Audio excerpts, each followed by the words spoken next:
पहला 3 मार्च, पहला 10 मार्च 1970 था और दूसरा 9 फरवरी 2024 को चेहरा सामने आया। और उसकी वजह यह है कि जो 8 फरवरी का इलेक्शन था उसमें कौम ने कैदी नंबर 804 को मैंडेट दिया। कराची का सारा मैंडेट पाकिस्तान तहरीक इंसाफ का है और बलूचिस्तान का सारा मैंडेट जिनको मिलना चाहिए था, वहाँ लोकल पार्टीज़, नेशनलिस्ट पार्टीज़ और पाकिस्तान तहरीक इंसाफ, उनसे चोरी नहीं किया गया, डकैती मारी गई है। ये पार्लिमानी तारीख की सबसे बड़ी धांधली है और सबसे तवील धांधली है। तवील इसलिए कि आज 2 हफ्ते गुजर गए इलेक्शन हुए तकरीबन, तो अभी तक धांधली जारी है, अभी तक रिज़ल्ट नहीं आया। दुनिया में मजाक बना दिया गया है और लोगों तक सच पहुंचने से रोका नहीं जा सकता। कल अमेरिकन गवर्नमेंट फिर बोली है, उसने कहा कि ये जो आप लोगों ने यहाँ पे शुरू किया हुआ है इस वक्त धांधली का एक तर्ज अमल, जिसके ज़रिए से आपने जितने भी पाकिस्तान के अंदर ज़राए हैं, जो ज़राए अबलाग हैं, इज़ारे राय की, आज़ादी की, प्रेस फ्रीडम के जो ज़राए हैं, वो सारे के सारे ज़राए वो बंद किए गए हैं। ट्विटर बंद किया गया है और उसका सबब ये है कि इख्तलाफी आवाज़ें ना पहुँचें। इसीलिए जस्टिस अकील अब्बासी जो चीफ जस्टिस हैं सिंध हाई कोर्ट के, कल उन्होंने ये कहा है कि थोड़ी बहुत अगर गैस निकल रही है, स्टीम निकल रही है, तो प्रेशर कुकर से सीटी बज रही है, उसको मत रोको। यानी पाकिस्तान में बोलने की गुंजाइश बहुत कम है और अगर बोलते रहे आप तो इसका नतीजा ये होगा कि सिर्फ सरकारी सच लोग नहीं सुनेंगे। और उन्होंने कहा कि प्रेशर कुकर धमाके से फटेगा, बिल्कुल ठीक कहा उन्होंने। इससे अच्छे तरीके से और पाकिस्तान में जो बिगड़ती हुई और अबतर सूरत हाल है, इस गड़े सले निज़ाम के नीचे से और इस फरसूदा निज़ाम के नीचे से और इस बेहुदा निज़ाम के नीचे से, जिसके ज़रिए से चोरी किया जा रहा है पाकिस्तान के लोगों का मैंडेट, और चोरी ख़त्म होने में ही नहीं आ रही। यहाँ सईद का केस है, मिसाल के तौर पे मैं ये PS 119 कराची का केस है, ये मैं इसकी आपको मिसाल देना चाहता हूँ। वाज़े तौर के ऊपर लिखा हुआ है कि ये चोरीशुदा इलेक्शन है और चोरीशुदा सईद वाला और बाकी सब का मैंडेट है। इसलिए कि कागजात आज मैंने तकरीबन 42-45 मिनट ज़हीर अब्बास खोखर उसके केस को मैंने प्लीड किया और मैंने कहा मैं आपको फ्रॉड बताता हूँ। एक एक हलके में वो जो तारड़ साहब हैं उन्होंने तड़ करके धांधली की है और जहाँ वोट मेरा 500 है, 514 उसमें से 500 काट दिया गया और 14 रह गया। और जो दूसरी तरफ जिसके वोट 14 थे उसको 1450 किया गया। इस तर्ज की और इस लेवल की जो तैमूर आ जाए आप जगह पे धांधली की गई है। अभी तैमूर मुल्तान से आए हैं, 107 वोट का फ़र्क है, 104 वोट का इनका फ़र्क है। और इलेक्शन कमीशन में जो पिछली तारीख थी, मैं भी इनके साथ खड़ा था। आज की तारीख दी गई थी लेकिन आज केस फिक्स नहीं किया गया। इलेक्शन कमीशन को मैंने आज अंदर भी दरख्वास्त की है, बाहर यहाँ से भी दरख्वास्त करता हूँ कि पाकिस्तान के इस निज़ाम को तोड़ने में सहूलतकारी कोई ना करे। ये निज़ाम है जिसमें लोगों की राय होगी, चंद लोगों की राय नहीं होगी, जिसमें वोटर्स की राय होगी।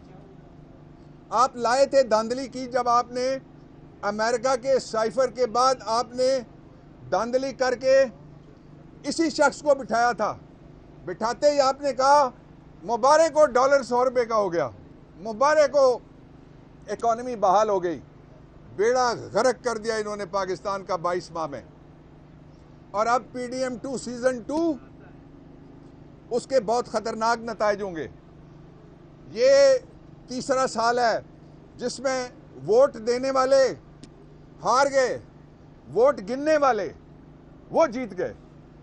चंद लोग हैं सिर्फ जो ये सारी धांधली कर रहे हैं और उसका बड़ा सबब नवाज शरीफ का NRO 2 था, और NRO 2 में लाने के बाद मैंने यहां खड़े होकर आपके सामने कहा था कि I don't see Nawaz Sharif as prime minister of the country.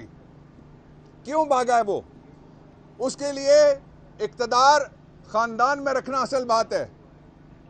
Nawaz Sharif इक्तदार में, उसके घर की सारी खवातीन पार्लियामेंट में, उसके ससुराली बहन भाई पार्लियामेंट में, उसके बच्चों के ससुराली बहन भाई गवर्नमेंट में।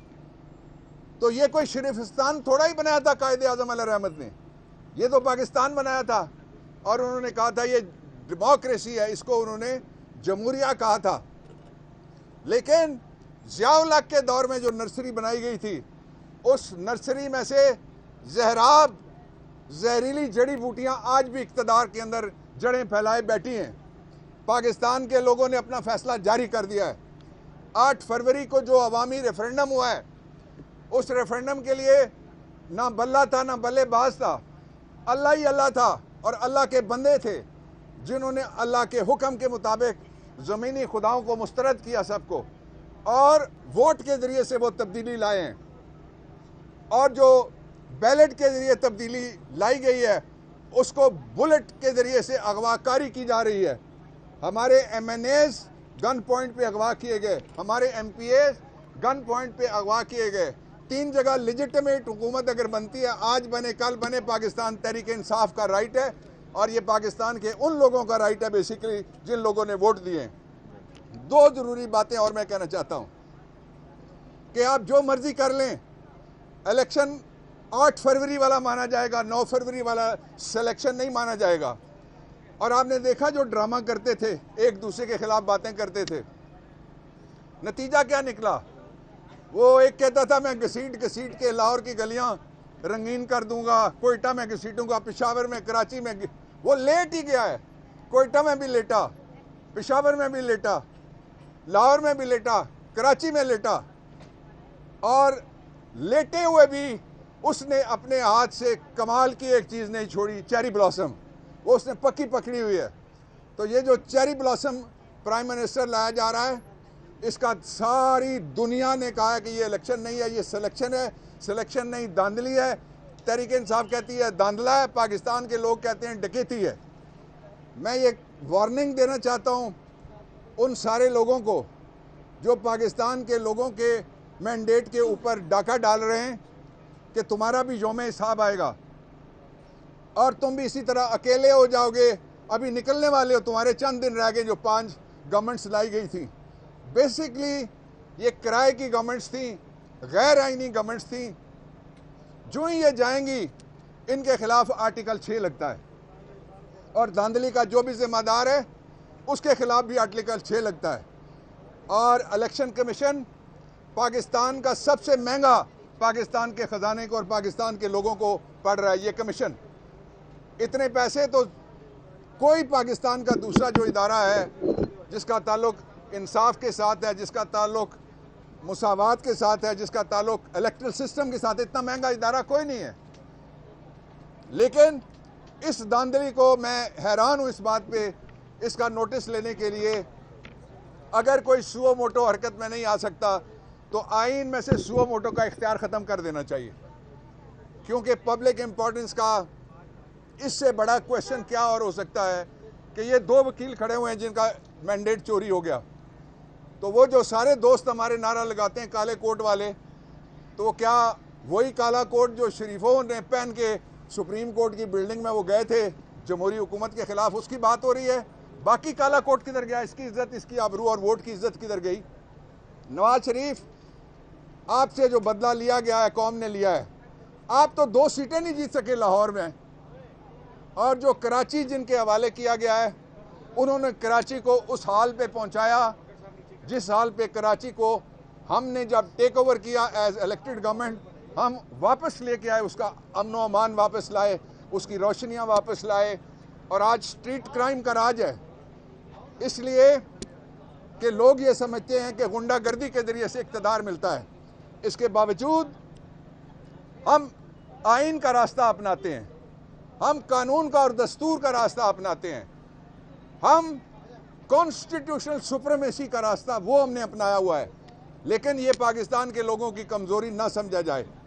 अगर इन नताइज को तब्दील ना किया गया और अगर जेन्युइन गवर्नमेंट्स ना बनाई गई तो गवर्नमेंट्स नहीं चल सकेंगी। मैं आखिरी बात ये कहना चाहता हूँ कि आज के दिन में किसी शोबा ज़िंदगी का कोई ऐसा इदारा नहीं बचने दिया गया जिसमें एक शख्स को और एक ख़ानदान को और चंद लोगों को इक़्तिदार में लाने के लिए उसको इस्तेमाल ना किया गया। ये इदारों के साथ खिलवाड़ हो रहा है, ये बंद करना चाहिए।